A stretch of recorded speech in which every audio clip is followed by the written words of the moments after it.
The pump for my high banker is currently broken, which means I can't move quantity of dirt. So I've been stuck, relegated, banished to the realm of panning, which is fun, but rockerboxing's funner. Rockerboxes are pretty inefficient. They have about a 70% capture rate compared to my high bankers, like 95 to 98% capture rate, and they're kind of slow, but they do have some advantages. If you're working with minimal water, for example a puddle, and you can't get a pan into that puddle, you can use a Rockerbox. They don't need very much water to run at all. And they're really energy efficient. Panning takes a lot of energy, Rockerboxing does not take a lot of energy, so you can actually go all day. And of course, we're using the best 1850 sluice mat technology, which is nothing more than a hessian sack and a bit of wire. But let's get straight into it.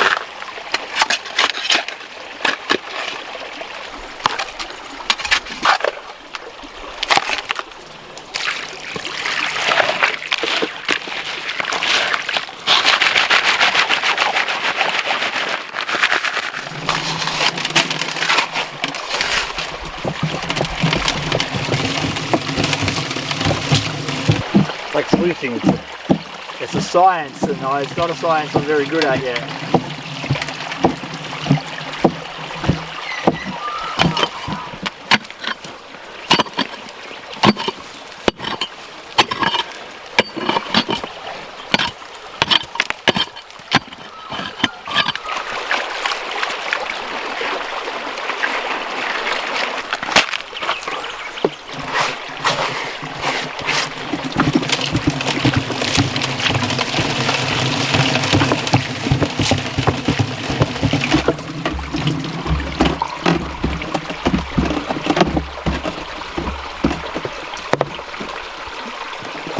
I just wanted to mention one thing. There are two schools of thought on how you should rock the Rockerbox, and they come from two different goldfields. In Western Australia, it was more ideal for people to shake the Rockerbox harder.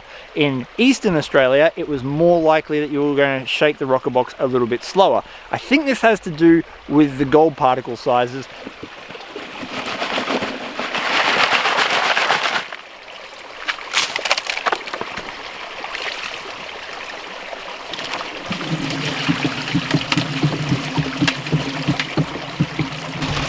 I need a tin can on a stick.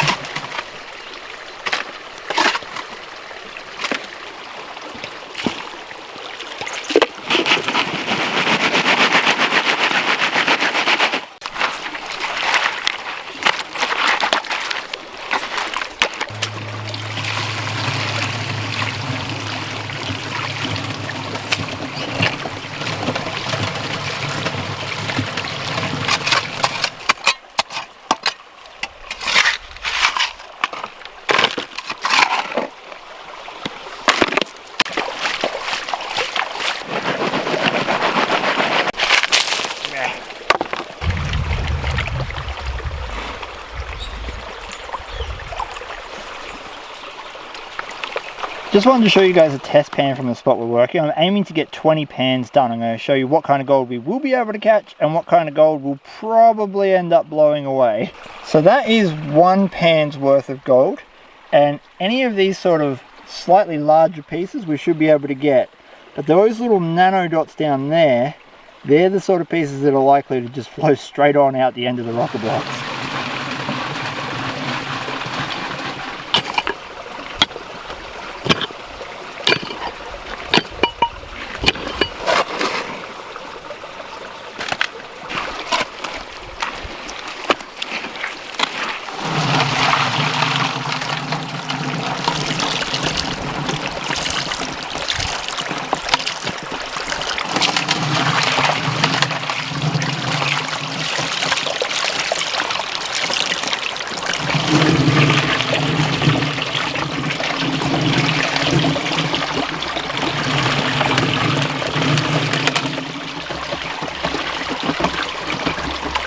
There's a nice piece of gold in the mat.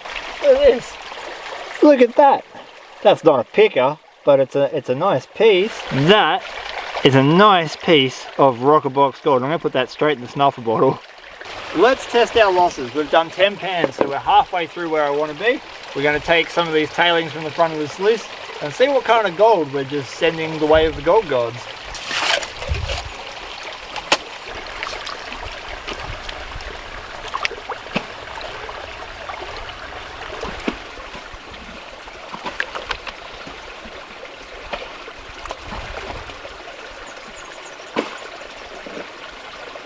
They might be hard to see, but we've got one nano and one almost spec there, which is pretty damn good for the Rockerbox, considering we're getting about 50 pieces a pan.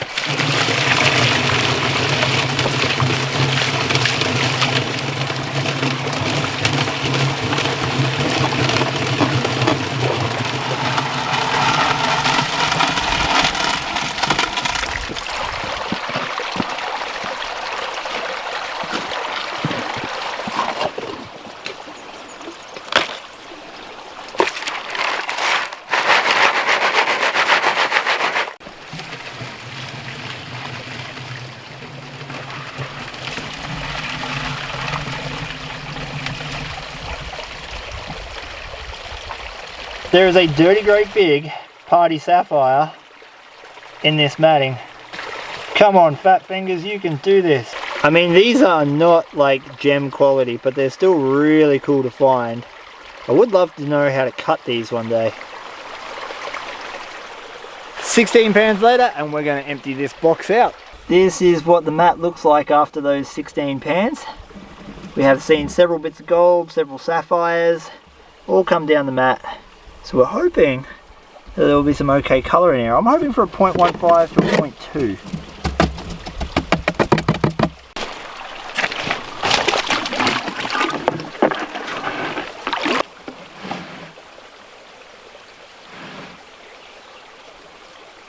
Hey, we've got bits of gold on the top mat. Have a look at this. We got one speck there, and then we've got another speck just over here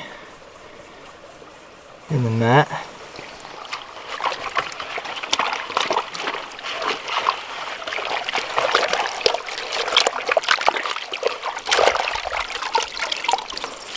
Okay, let's pan this out.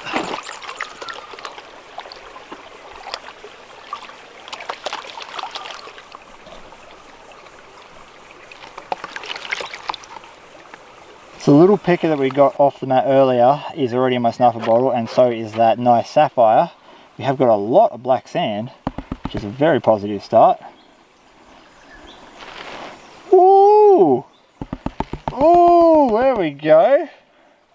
Look at that. All of them are sapphires as well, tiny little ones, like shards of them, but that's pretty good gold. That's not bad going for a Rockerbox. Look how fine the gold is too.